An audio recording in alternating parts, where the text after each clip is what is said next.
ಚಿಂದಿ ಉಡಾಯಿಸೋ ಖಾರ ಬಣ್ಣ ರುಚಿಯನ್ನು ನೀಡುತ್ತದೆ. ಆಚಿ ಮೆಣಸಿನ ಪುಡಿ ಚಿಂದಿ ಉಡಾಯಿಸೋ ಖಾರ ಬಣ್ಣ ರುಚಿ. ಹುಬ್ಬಳ್ಳಿಯಲ್ಲಿ ನೆನೆಗುದಿಗೆ ಬಿದ್ದ ಮನೆ ಮನೆಗೆ ಪಿಎನ್ಜಿ ಅಳವಡಿಕೆ ಯೋಜನೆ. ಅಧಿಕಾರಿಗಳ ಬೇಜವಾಬ್ದಾರಿ, ಜನರ ನಿರಾಸಕ್ತಿಯಿಂದ ಯೋಜನೆಗೆ ಗ್ರಹಣ ಹಿಡಿದಂಗೆ ಆಗ್ಬಿಟ್ಟಿದೆ.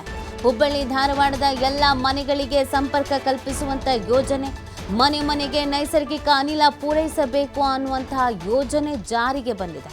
ಪ್ರಾಥಮಿಕ ಹಂತದ ಯೋಜನೆಗೆ ಒಳಪಟ್ಟಿದ್ದ 1.5 ಲಕ್ಷ ಮನೆಗಳು. ಆದರೆ ಕಳೆದ 8 ವರ್ಷಗಳಲ್ಲಿ 21,630 ಮನೆಗಳಷ್ಟೇ ಅನಿಲ ಸಂಪರ್ಕವನ್ನು ಹೊಂದಿದೆ. Indian oil, Adani gas private limited, piped natural gas ಕೈಗಾರಿಕೆ, ವಾಣಿಜ್ಯ, ಗೃಹ ಬಳಕೆ ಮತ್ತು ಸಾರಿಗೆ ವಲಯಕ್ಕೆ ನೈಸರ್ಗಿಕ ಅನಿಲ ಪೂರೈಸಬೇಕು ಅಂತ 2017ರಲ್ಲಿ ಈ ಯೋಜನೆಯನ್ನು ಜಾರಿಗೆ ತರ್ತಾರೆ. ಒಂದು ಮಹತ್ವಾಕಾಂಕ್ಷೆಯ ಯೋಜನೆ ಇದು. ಆದರೆ ಈವರೆಗೆ ಕೇವಲ 21,630 ಮನೆಗಳಿಗೆ ಮಾತ್ರ ಸಂಪರ್ಕವನ್ನು ಕಲ್ಪಿಸಲಾಗಿದೆ. ವಾಣಿಜ್ಯ, ಕೈಗಾರಿಕಾ ಉದ್ದೇಶಗಳಿಗಾಗಿ ಗ್ಯಾಸ್ ಸಿಲಿಂಡರ್ಗಳನ್ನೇ ಬಳಕೆ ಮಾಡಲಾಗ್ತಾ ಇದೆ. ಪಿಎನ್ಜಿ ಬಳಕೆಗೆ ಮುಂದಾಗದ ಹುಬ್ಬಳ್ಳಿ ಧಾರವಾಡ ಜನತೆ, ಯಾಕೋ ನಮ್ಮ ಜನರ ನಿರ್ಲಕ್ಷ್ಯ ಕೂಡ ಹೌದು, ಅದರ ಜೊತೆಗೆ ಅಧಿಕಾರಿಗಳ ನಿರ್ಲಕ್ಷ್ಯವೂ ಕೂಡ ಆಗಿದೆ. ಸೊ ಇದರ ಲಾಭ ಏನು, ಇದರ ಪ್ರಯೋಜನ ಏನು, ಇದರ ಉದ್ದೇಶ ಏನು, ಇದನ್ನು ಜನರಿಗೆ ಮನವರಿಕೆ ಮಾಡಿಕೊಡ್ಬೇಕಾಗತ್ತೆ. ಇದನ್ನು ಹಾಕಿಸ್ಕೊಳ್ಳೋದ್ರಿಂದ ಏನಾಗತ್ತೆ, ಇದರಿಂದ ಆಗುವಂಥ ಲಾಭ ಏನು, ಇದನ್ನು ಹೇಗೆ ಬಳಕೆ ಮಾಡಬೇಕು, ಯಾರು ಬಳಕೆ ಮಾಡಬೇಕು, ಯಾವ ಕಾರಣಕ್ಕೆ ಬಳಕೆ ಮಾಡಬೇಕು, ಬಳಕೆ ಮಾಡಿದ್ರೆ ಆಗೋ ಪ್ರಯೋಜನಕ್ಕೇನು, ಇದೆಲ್ಲದ್ರ ಬಗ್ಗೆ ಜನರಿಗೆ ಅರಿವು ಮೂಡಿಸ್ಬೇಕು, ಅವ್ರ ಗಮನಕ್ಕೆ ತರಬೇಕು. ಆದರೆ ಇಲ್ಲಿ ಜನರಿಗೂ ಇದ್ರ ಬಗ್ಗೆ ತಾತ್ಸಾರ, ಜನರಿಗೂ ಇದ್ರ ಬಗ್ಗೆ ನಾಲೆಡ್ಜ್ ಇಲ್ಲ. ಇನ್ನೊಂದು ಕಡೆಯಲ್ಲಿ ಅಧಿಕಾರಿಗಳು ಯಾರು ಸಂಬಂಧಪಟ್ಟವ್ರು ಇದ್ರೋ ಅವ್ರಿಗೆ ಇದ್ರ ಬಗ್ಗೆ ಮೊದಲೇ ತಾತ್ಸಾರ. ಹಾಗಾಗಿ ಈ ಯೋಜನೆ ಏನು ಮಹತ್ವಾಕಾಂಕ್ಷೆಯ ಯೋಜನೆ ಅಂತ ಹೇಳ್ತೇವ, ಅದು ಹಳ್ಳ ಹಿಡಿತಾ ಇದೆ, ಗ್ರಹಣ ಹಿಡ್ದಂಗೆ ಆಗ್ಬಿಟ್ಟಿದೆ. 1.5 ಲಕ್ಷ ಜನರನ್ನು ರೀಚ್ ಆಗಬೇಕಾಗಿದ್ದು ಖಾಲಿ 21,000 ಜನರನ್ನು ರೀಚ್ ಆಗೋದಕ್ಕೆ ಇಲ್ಲಿ ಕಷ್ಟಪಡಬೇಕಾದಂಥ ಪರಿಸ್ಥಿತಿ. ಜನರ ನಿರಾಸಕ್ತಿಯಿಂದ ಈ ಯೋಜನೆಗೆ ಹಳ್ಳ ಹಿಡಿತಾ ಇದೆ.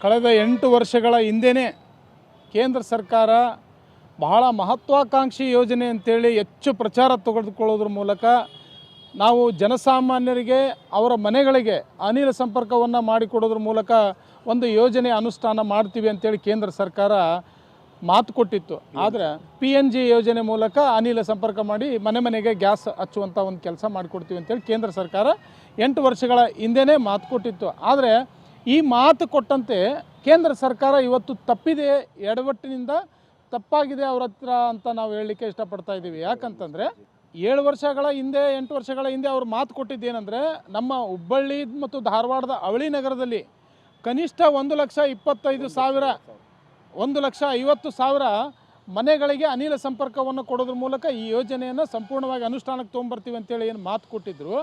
ಆದರೆ ಅದರ ಬೆರಳೆಣಿಕೆಯಷ್ಟು ಇವತ್ತಿನ ದಿವಸ 20,000 ಅನಿಲ ಸಂಪರ್ಕಗಳನ್ನು ಮನೆಗೆ ಕೊಡೋದ್ರ ಮೂಲಕ ಈ ಯೋಜನೆಯನ್ನು ವಿಫಲಗೊಳಿಸಲಿಕ್ಕೆ ಕೇಂದ್ರ ಸರ್ಕಾರ ಕಾರಣ ಆಗಿದೆ ಅನ್ನುವಂಥ ಮಾತನ್ನು ಹೇಳಲಿಕ್ಕೆ ಇಷ್ಟಪಡ್ತಾ ಇದ್ದೀನಿ. ಯಾಕಂತಂದರೆ ನೋಡಿ, ಅವರು ಮಾತು ಕೊಟ್ಟಂತೆ 8 ವರ್ಷ ಆದ್ರೂ ಸಹಿತ ಅವರು ಕೊಟ್ಟಂಥ ಮಾತಿನಂತೆ 50% ಸಹಿತ ಅನಿಲ ಸಂಪರ್ಕವನ್ನು ಇವತ್ತಿನ ದಿವಸ ಕೊಡದೆ ಕೇವಲ 20% ಆಗೋದಿಲ್ಲ, ಸುಮಾರು 17-18% ಅನಿಲ ಸಂಪರ್ಕವನ್ನು ಕೊಡೋದ್ರ ಮೂಲಕ ಕೇವಲ ಪೇಪರ್ನಲ್ಲಿ, ಪತ್ರಿಕೆಯಲ್ಲಿ ಈ ಅಡ್ವರ್ಟೈಸ್ ಮಾಡಿದ್ದಾರೆ ಹೊರತು ಹಕೀಕತ್ತಾಗಿ ಫಿಸಿಕಲ್ ಆಗಿ ಆ ಒಂದು ಯೋಜನೆಯನ್ನು ಅನುಷ್ಠಾನ ತರುವಲ್ಲಿ ಕೇಂದ್ರ ಸರ್ಕಾರ ವಿಫಲ ಆಗಿದೆ ಅನ್ನುವಂಥ ಮಾತನ್ನು ನಾನಿಲ್ಲಿ ಹೇಳ್ತಾ ಇದ್ದೀನಿ.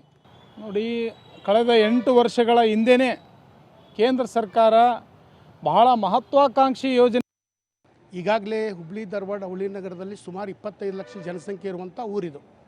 ಈ ಊರಲ್ಲಿ ಸುಮಾರು ಕೇಂದ್ರ ಸರ್ಕಾರದ ಅನುದಾನದಲ್ಲಿ ಏನಿವತ್ತು ಸರ್ಕಾರಿ ಅಧಿಕಾರಿಗಳು ಇದನ್ನು ಯೋಜನೆ ತಂದಿದ್ದಾರೆ, ಮನೆ ಮನೆಗೆ ಗ್ಯಾಸನ್ನು ಬಳಕೆ ಮಾಡುವಂಥ ಗ್ಯಾಸ್ ಪಂಪನ್ನು ತಂದಿದ್ದಾರೆ. ಈ ಯಾವುದೇ ರೀತಿ ಸುಮಾರು 2 ವರ್ಷಗಳ ಕಾಮಗಾರಿಯಾಗಿದೆ ಹೊರತು ಯಾವುದೇ ಮನೆಗೆ ಕಲೆಕ್ಷನ್ ಆಗಿಲ್ಲ. ಈ ಸರ್ಕಾರಿ ಅಧಿಕಾರಿಗಳಿರ್ಬೋದು, ಈ ಸಂಬಂಧಪಟ್ಟ ಗುತ್ತಿಗೆದಾರರಿರ್ಬೋದು, ಇವತ್ತು ಮನೆ ಮನೆಗೆ ಸಿಲಿಂಡರ್ ಪೈಪನ್ನು ಅಳವಡಿಸಿದ್ರೆ ಈ ಮನೆಗೆ ಸಿಲಿಂಡರ್ ಬಳಕೆಯಾಗಿ ಆಗ್ತಾಯಿಲ್ಲ. ಯಾಕೆ ವಿಳಂಬ ಇದೆ? ಆ ಕಾರಣ ಬೇಕು. ಯಾಕಂದರೆ ನೀವು ಪೈಪನ್ನು ಮಣ್ಣಲ್ಲಿ ಮುಚ್ಚಿ ಜನರ ಹತ್ರ ಪೈಪ್ನಲ್ಲಿ ನಿಮ್ಮದು ಗ್ಯಾಸ್ ಬಂದರೆ ದುಡ್ಡು ತೊಗೊಳ್ಳುವಂಥ ಜನ ನೀವು. ಅದಕ್ಕೆ ಯಾರು ನಂಬುದು ಯಾರನ್ನು ಬಿಡೋದು? ತಕ್ಷಣ ಕೇಂದ್ರ ಸರ್ಕಾರ ಆಗಲಿ ರಾಜ್ಯ ಸರ್ಕಾರಕ್ಕೆ ಸಂಬಂಧಪಟ್ಟ ಅಧಿಕಾರಿಗಳು ಮನೆ ಮನೆಗೆ ಗ್ಯಾಸನ್ನು ಬಳಕೆ ಆಗ್ತಾ ಇರುವಂಥ ಗ್ಯಾಸನ್ನು ಸಮರ್ಥವಾಗಿ ಮನೆ ಮನೆಗೆ ಗ್ಯಾಸ್ ಬಳಕೆ ಮಾಡಬೇಕು. ಬಳಕೆ ಮಾಡದಿದ್ದರೆ ಸುಮ್ಮನೆ ನೀವು ಇದಕ್ಕೆ ದಂಡು ಇನ್ನೊಂದು ಮತ್ತೊಂದು ಹಾಕುವಂಥ ಸಾರ್ವಜನಿಕರ ಮೇಲೆ ದಂಡ ಹಾಕುವಂಥ ಕೆಲಸ ಆಗ್ತೈತಿ. ಅದಕ್ಕೆ ಟ್ಯಾಕ್ಸ್ ರೂಪದಲ್ಲೋ ಅಥವಾ ಇನ್ನೊಂದು ನಳದ ಬಿಲ್ ತೊಗೋತೀರಿ ನೀವು, ಆ ರೂಪದಲ್ಲೋ ಇವತ್ತು ನಿಮ್ಮ ಮನೆಗೆ ಗ್ಯಾಸ್ ಬಂದೈತ್ರಿ ಅಂತ ನೀವು ಬಿಲ್ ಕಳಿಸಿದ್ರೆ ಅವಾಗೇನು ಮಾಡೋದು? ಅದಕ್ಕಾಗಿ ಕೂಡಲೇ ತಕ್ಷಣ ಸಂಬಂಧಪಟ್ಟ ಅಧಿಕಾರಿಗಳು ಮನೆ ಮನೆಗೆ ಗ್ಯಾಸನ್ನು ವಿತರಣೆ ಪೈಪ್ ಅಳವಡಿಸಿದಂಥದ್ದು ಗ್ಯಾಸನ್ನು ಸ್ಟಾರ್ಟ್ ಮಾಡಿ ಮನೆ ಮನೆಗೆ ವಿತರಣೆ ಮಾಡೋದು ಕೆಲಸ ಆಗಬೇಕು. ಈ ಮುಖಾಂತರ ವಿನಂತಿ ಮಾಡ್ಕೊತೀನಿ. ಈಗಾಗಲೇ ಈ ಬಗ್ಗೆ ಮತ್ತಷ್ಟು ಮಾಹಿತಿಯನ್ನು ನೀಡ್ತಾರೆ ನಮ್ಮ ಪ್ರತಿನಿಧಿ ಯಲ್ಲಪ್ಪ. ಇದೊಂದು ಮಹತ್ವಾಕಾಂಕ್ಷೆಯ ಯೋಜನೆ ಆದರೂ ಕೂಡ ಗ್ರಹಣ ಹಿಡಿದಿದೆ, ಹಳ್ಳ ಹಿಡಿತಾ ಇದೆ. ಯಾಕೆ ನಮ್ಮ ಜನರಿಗೆ ಇದನ್ನು ಅರಿವು ಮೂಡಿಸುವಂಥ ನಿಟ್ಟಿನಲ್ಲಿ ವಿಫಲ ಆಗ್ಲಾಗ್ತಾ ಇದೆಯಾ? ಏನು ಸಮಸ್ಯೆ ಅಂತ?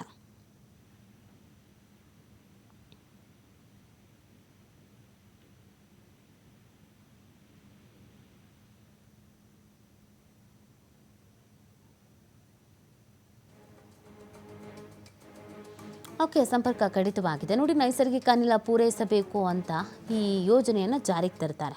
ಮನೆ ಮನೆಗೆ PNG ಅಳವಡಿಕೆ ಅನ್ನುವಂಥ ಒಂದು ಮಹತ್ವದ ಯೋಜನೆ ಇದು. ಆದರೆ ನಮ್ಮ ಜನರ ನಿರಾಸಕ್ತಿಯಿಂದ ಈ ಯೋಜನೆಗೆ ಗ್ರಹಣ ಹಿಡ್ದಂಗೆ ಆಗ್ಬಿಟ್ಟಿದೆ. ಯಾರೂ ಇದ್ರ ಬಗ್ಗೆ ಗಮನ ಹರಿಸ್ತಾ ಇಲ್ಲ, ಇದ್ರ ಬಗ್ಗೆ ಆಸಕ್ತಿ ತೋರಿಸ್ತಾ ಇಲ್ಲ, ಇದ್ರ ಬಗ್ಗೆ ಅರಿವಿಲ್ಲ. ಆ ಕಾರಣಕ್ಕಾಗಿ 1.5 ಲಕ್ಷ ಮನೆ ಅಂತ ಟಾರ್ಗೆಟ್ ಇಟ್ಕೊಂಡಿದ್ದು. ಖಾಲಿ 21,000 ಮನೆಯನ್ನು ಕೂಡ ರೀಚ್ ಮಾಡೋದು ಕಷ್ಟವಾಗ್ತಾಗಿದೆ.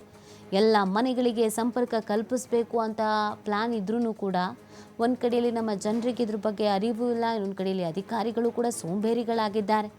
ಇದರ ಉಪಯೋಗ ಏನು, ಇದನ್ನು ಯಾಕೆ ಅಳವಡಿಕೆ ಮಾಡ್ಕೊಳ್ಬೇಕು ಅನ್ನುವಂಥದ್ದನ್ನು ಗಮನಕ್ಕೆ ತರುವಂಥ ಪ್ರಯತ್ನದಲ್ಲಿಯೇ ಅಧಿಕಾರಿಗಳಿಗಿಲ್ಲ. ಏನೋ ಒಂದು ಟಾಸ್ಕ್ ಕೊಟ್ಟಿದ್ದಾರೆ, ಮಾಡಬೇಕು, ಮಾಡೋಣ ಅಷ್ಟರಲ್ಲೇ ಇದ್ದಾರೆ. ಹಾಗಾಗಿ ಇಲ್ಲಿ ನೋಡಿ ಯಾವ ರೀತಿಯಾಗಿ ಜನರು ತಾತ್ಸಾರ ಮನೋಭಾವನೆಯನ್ನು ಹೊಂದಿದ್ದಾರೆ ಅನ್ನೋದು ಗೊತ್ತಾಗ್ತಾ ಇದೆ.